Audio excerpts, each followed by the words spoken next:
Bonjour François, bonjour tout le monde. Alors ce matin, un constat, nous sommes bien peu de choses. Et oui les amis, d'habitude dans le monde, nous faisons comme si nous étions les maîtres des lieux et reconnaissons que c'est bien agréable. Nous nous baladons fièrement en territoire conquis, en confiance, comme le petit patron de l'usine au milieu de ses ouvriers.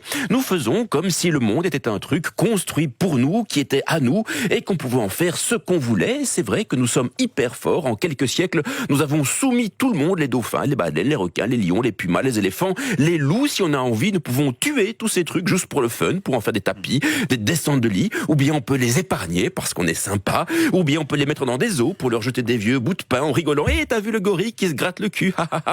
Les plus forts, les plus badass, c'est nous, on n'a rien à craindre, on est bien installés. Quand il pleut, on ferme la fenêtre et on s'en fout de la pluie. Quand il gèle, on allume le chauffage et on s'en fout du froid.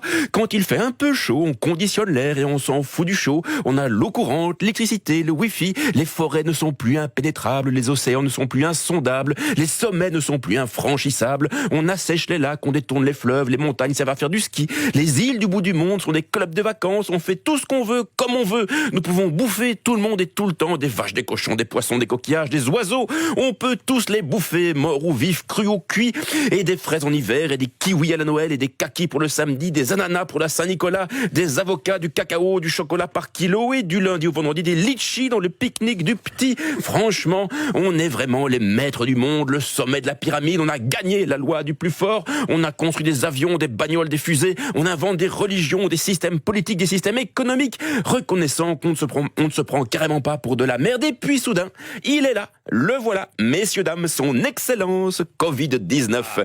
Covid-19, une petite chose sans cerveau, un truc probablement illettré, un truc même pas capable de faire la différence entre une Stella et une Duvel, un truc même pas vraiment vivant, un simple petit paquet d'acide nucléique additionné d'une pincée de protéines. Le Covid-19, quelle incroyable puissance possède ce petit salopard d'à peine 50 nanomètres qui en quelques semaines nous a bien fait comprendre que nous n'étions les patrons de rien du tout, que nous nous bercions d'illusions, que nous étions juste des petits sacs de chair bien vulnérables avec quelques neurones posés dessus. Vous François et vous Antoine et toi plus moi plus lui plus elle, tous des petits sacs de chair, tous fragiles.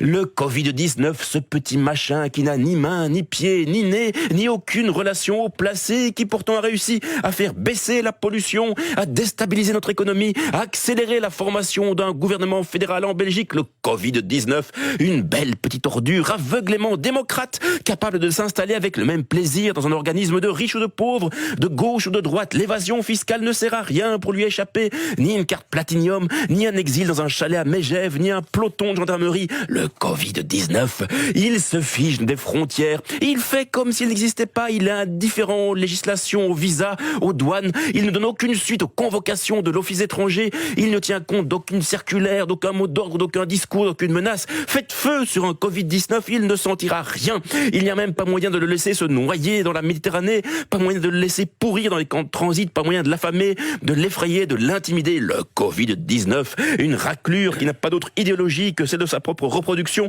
Ça, c'est un point commun que j'ai avec lui.